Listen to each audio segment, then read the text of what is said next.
नमस्कार दोस्तों, मैं डॉक्टर अनुकांत एक्सेल फार्मा के homeopathy as it is channel पे। दोस्तों, आज का हमारा टॉपिक है डिस्कशन का कब्ज, कॉन्स्टिपेशन। कॉन्स्टिपेशन आज के दौर में एक कॉमन प्रॉब्लम बन गई है। सबसे पहले कॉन्स्टिपेशन है क्या? अगर हमें हफ्ते में 3 बार से कम स्टूल आता है, हमें लंप्स में या बॉल्स में स्टूल आता है, हमें स्टूल के लिए जोर लगाना पड़ता है, हमें पेट दबा के स्टूल साफ करना पड़ता है, या फिर हमें बार बार जाना पड़ता है लेकिन थोड़ा थोड़ा स्टूल आता है 3-4 बार एक ही दिन में इकट्ठे, या फिर आएगा ही नहीं। अगर ये सारी चीज़ें या इनमें से कुछ चीज़ें 3 से 6 महीने तक रेगुलर चलती हैं तो आप मान सकते हैं कि भी आप कब्ज का शिकार हैं। आमतौर पे लोग ये सोचते हैं कोई बात नहीं, आज सुबह नहीं आई शाम को आ गई। नहीं, फिक्स टाइम पे एक रूटीन में डेली अगर आपका पेट साफ हो रहा है तो आप ठीक हैं। अगर इसमें कोई वेरिएशन है, कभी सुबह आ गई, कभी दोपहर आ गई, कभी शाम आ गई, कभी एक दिन छोड़ के आई, कभी बॉल्स आ गई, कभी जोर लगा के जहां आपको 5 मिनट में उठ जाना चाहिए आपको 15 मिनट टॉयलेट में बैठना पड़ रहा है, ये सारी चीज़ें शो करती हैं कि आपको कब्ज का प्रॉब्लम है, आप कब्ज के शिकार हैं या आपके शरीर में कब्ज की बीमारी मौजूद है। अब इसके कॉजेज़ क्या क्या होते हैं? ये तो हो गए सिम्टम्स। इसके कॉजेज़ में सबसे पहले ये हो सकता है हमारे रेक्टम या कोलन में कोई ब्लॉकेज आ गई हो, कोई हमारी स्किन हार्ड स्टूल से कट गई हो, या हो सकता है कहीं स्टेनोसिस हो गया हो, नैरोइंग हो गई हो हमारे ल्यूमन में, कहीं इंटेस्टाइन्स में, या फिर रेक्टम में, या कहीं पे बल्जिंग हो गई हो जिसकी वजह से हमारे इंटेस्टाइन्स में ब्लॉकेज है। उसके बाद कुछ नर्वस प्रॉब्लम्स हैं, सीवियर शियाटिका की प्रॉब्लम, जैसे मल्टीपल स्क्लेरोसिस की प्रॉब्लम, कोई स्पाइनल कॉर्ड की इंजरी हो गई है, कोई प्रोस्टेट ज़्यादा बढ़ गया है, या फिर ऑटोनॉमिक न्यूरोपैथी हो गई है। इन सारी चीज़ों से ये नर्वस कॉजेज़ में आ जाती हैं जो कि कॉन्स्टिपेशन को बनाते हैं। उसके बाद आ गई मस्कुलर प्रॉब्लम्स। हमारे जो पेल्विक मसल्स हैं वो हमारी बाउल मूवमेंट्स को सपोर्ट नहीं कर रहे, वो उनके मसल्स की कोऑर्डिनेशन नहीं बन पा रही रिलैक्सेशन में और कॉन्ट्रैक्शन में along with the bowel movements, या फिर हमारे पेल्विक मसल्स इतने वीक हो गए हैं कि वो हमारे बाउल मूवमेंट्स को सपोर्ट ही नहीं कर पाते कि वो हमारे स्टूल को एक्सपेल करें हमारी बॉडी से। ऐसी कंडीशंस कई बार डायबिटीज़ में भी आ जाती हैं। थायराइड ग्लैंड की वर्किंग प्रॉब्लम हो, जैसे हाइपोथायराइड है या हाइपर पैराथायराइड ग्लैंड है, या ड्यूरिंग प्रेगनेंसी मोस्ट कॉमनली, तो ये सारी चीज़ें आपको कब्ज का शिकार बनाएंगी।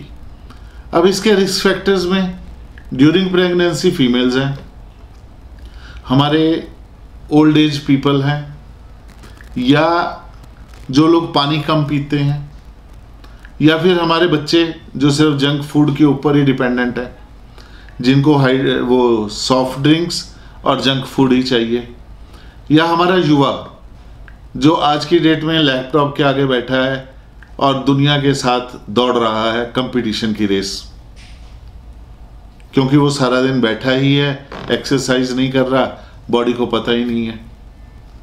ये सारी चीज़ें मिलके या अलग अलग तौर पे कब्ज का शिकार बनाती हैं हम सबको। इनकी कॉम्प्लिकेशन में क्या है, जब हम स्टूल के लिए जोर लगाएंगे तो रेक्टल वेन्स हो सकता है स्वेल अप हो जाए, उस कंडीशन को हम कहते हैं पाइल्स।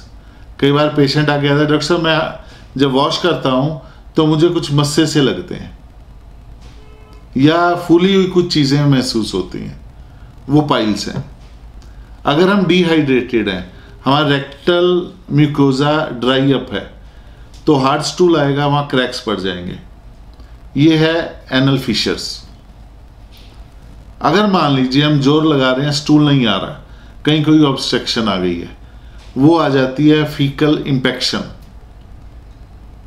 और लास्ट जो कि सबसे तकलीफदायक है, जब हम ज़्यादा जोर लगाएंगे हो सकता है हमारा रेक्टम बाहर निकल आए। वो कंडीशन है रेक्टल प्रोलैप्स। वो पेनफुल भी है, वो इन्फेक्शियस भी है। शुरू कहाँ से हुए थे? सिर्फ पेट ना साफ होने से, या कम पानी पीने से, या फिर लो फाइबरस डाइट लेने से, और हम पहुंच गए रेक्टल प्रोलैप्स से।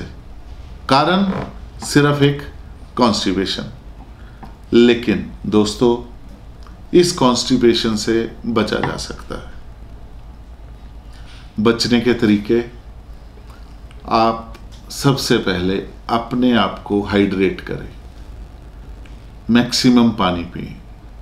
मैं पर्सनली अपने क्लिनिक पे कहता हूँ कि हर घंटे 1 गिलास पानी पिए।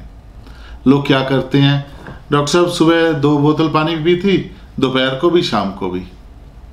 अरे भाई, हम दिवाली घर की सफाई थोड़े करते हैं। दिवाली पे तो वाइट वॉश होके सारा घर साफ होता है, लेकिन रूटीन में डेली हम साफ सफाई करते हैं, डस्टिंग करते हैं। तो वो जो रूटीन की डस्टिंग है, वो हर घंटे या 45 मिनट बाद 1 गिलास पानी पीना है, ताकि हमारी बॉडी को पानी मिलता रहे और उसके अंदर से वॉशिंग होती रहे। प्लेंटी ऑफ फ्लूइड्स ये नहीं है सुबह दोपहर शाम 4-4 बोतल, 2-2 बोतल।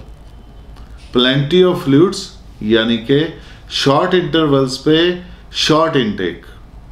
हर घंटे बाद 1 गिलास पानी, आधे घंटे बाद आधा गिलास पानी, इससे ज़्यादा गैप नहीं देना। सेकंड, हमें अपने फूड में फाइबरस फूड, सैलेड, फ्रूट्स, इनको वेजिटेबल्स, इनको ऐड करना पड़ेगा, ताकि जब ये अंदर जाएं हमारी बाउल मूवमेंट्स को रेगुलेट करते रहें, हमारी बाउल मूवमेंट्स सॉफ्ट रहें। उसके बाद एक रेगुलर एक्सरसाइज का शेड्यूल, जिससे कि हमारे सारा सिस्टम, ओवरऑल सिस्टम डिटॉक्सिफाई होगा। अपने मैनेज करना है अपने स्ट्रेस को। अगर आपकी स्ट्रेसफुल लाइफ है, कम्पिटिटिव लाइफ है, खास तौर पे हमारा वो युवा जो आईटी सेक्टर में है या सेल्स में है, हमेशा उसके सिर पे स्ट्रेस का डंडा है, उसको वो स्ट्रेस को मैनेज करना पड़ेगा। फिर जब कभी हमें स्टूल की अर्ज होती है, उसको इग्नोर नहीं करना। हो सकता है तब हमारी कॉल हो बॉडी की कि अब मैंने ये टॉक्सिन्स एलिमिनेट करने हैं। हम मान लो सोचते हैं बस 10 मिनट बॉस को मिलाएं, या फिर नहीं ये सीरियल खत्म हो जाए ना, ऐसा बिल्कुल नहीं करना। जब आपको अर्ज हुई है, बॉस से परमिशन लेके या फटाफट उठ के पहले उस अर्ज को फिनिश करना है। उसके बाद अपना एक रेगुलर शेड्यूल बनाएं, अपने खाने पीने का टाइम फिक्स करें। जैसे मैं अपने पेशेंट्स को बताता हूँ, breakfast between 8 to 9, lunch between 2:30 to 3 और डिनर 7 से 7:30 के बीच में। इसके बाद नहीं। इसके बाद आप सैलेड लें, फ्रूट्स लें, सूप लें, जूस लें, दूध लें, कुछ भी लें, लेकिन मील्स जो हैं वो 7 से 7:30 के बीच में। और सबसे ज़रूरी चीज़, अपने बच्चों को नेचुरल फूड पे शिफ्ट करें। उनको इस जंक फूड और ये जो हमारे सॉफ्ट ड्रिंक्स हैं, इनसे दूर करें। कि जितना जंक फूड है, आपको पता है ये मैदे से बनता है और मैदा हमारे शरीर में जाके जमता है। उसको निकालने के लिए हमारी बॉडी को बहुत मेहनत करनी पड़ती है। अपने आप को और अपने बच्चों को इन चीज़ों से दूर ले जाके अपने को कब्ज फ्री बनाएं, वेजिटेबल्स खाएं और अपनी लाइफ को हेल्दी बनाएं। अगर मान लीजिए, ये तो है प्रिवेंशन के मेथड, मान लीजिए आप कब्ज के शिकार हो ही गए हैं, इस कंडीशन में आप क्या करेंगे? तो इस कंडीशन में आप अपने नियर बाय किसी होम्योपैथिक कंसल्टेंट के पास जाएं, वो आपके सिम्टम्स लेंगे, आपके करेक्टराइज करेंगे आपकी डिजीज़ को, आपकी मेडिसिन को इंडिविजुअलाइज करेंगे, फिर वो आपको देंगे। क्योंकि आपकी कब्ज़ आपके परिवार के, आपके सर्कल के और लोगों के कब्ज़ से अलग होगी। किसी को कब्ज़, मान लीजिए जैसे एग्जांपल, कई लोगों को कब्ज़ होती है जब वो बाहर आउट ऑफ स्टेशन चले जाते हैं, अवे फ्रॉम होम। उस वक्त लाइकोपोडियम मेडिसिन काम कर सकती है। जो बच्चों की डेंटिशन के टाइम पे कब्ज़ हो जाती है, लूज मोशन भी होते हैं, मान लीजिए बच्चे के दांत निकल रहे हैं और कब्ज़ हो गई, उस वक्त मैग्म्योर मेडिसिन काम कर सकती है। अगर शाम को बार बार हाजत हो रही है, इनफेक्चुअल अर्जिंग है, तो सिलिशिया मेडिसिन काम कर सकती है। अगर आपको कोई अर्ज नहीं है, स्टूल 2 दिन से नहीं आया है, आप फिर भी रिलैक्स वे में बैठे हैं, तो सोराइनम मेडिसिन काम कर सकती है। या आपको स्टूल नहीं आया है, अर्जिंग नहीं है, लेकिन एक घबराहट है, एक अजीब सी घबराहट चल रही है, तो टेरेंटुला मेडिसिन काम कर सकती है। आपको 2 दिन से स्टूल नहीं आया, तो नेचुरली क्या होता है, जब स्टूल नहीं आया भूख नहीं लगेगी। लेकिन अगर फिर भी नॉर्मल भूख लग रही है, तो सीपिया मेडिसिन आपकी हेल्प कर सकती है। मान लीजिए आपकी पीरियोडिकल हैबिट बन गई है कब्ज़ कि भी 3 हफ्ते में आएगा, तब आपकी मेडिसिन काली बाई हो सकती है। ऑल्टरनेट डे आएगा रेगुलरली, हम खुश हो जाएं, डॉक्टर साहब रेगुलरली आ रहा है, एक दिन छोड़ के आता है, बिल्कुल साफ हो जाता है, तो भाई कब्ज़ तो फिर भी है ना, तब अर्जेंटम नाइट्रिकम काम कर सकती है। कॉफ़ी पीने के बाद मान लो हो गया है, तो मॉइस्चर्स मेडिसिन काम कर सकती है। अगर आपको बैठने के बाद पीछे की तरफ झुकना पड़ता है कि भी ऐसे बैठ के करनी है, तो मेडोरेनम मेडिसिन काम कर सकती है। तो हमने देखा, मैंने आपको बताया, छोटी छोटी चीज़ों के ऊपर आपकी मेडिसिन चेंज हो जाएगी। तो हम होम्योपैथिक डॉक्टर्स, जब आप हमारे पास आते हैं, हम यही ढूंढते हैं कि भी आपके शरीर में वो क्या चीज़ है, वो माइन्यूट करैक्टरिस्टिक चीज़ क्या है जो आपको औरों से अलग करेगी, और उसी के बेस पे हम आपको मेडिसिन देंगे। और यही मेडिसिन आपको हमेशा के लिए कब्ज़ से दूर कर देगी। यानी आपकी कब्ज़ का क्योर सिर्फ होम्योपैथी में है।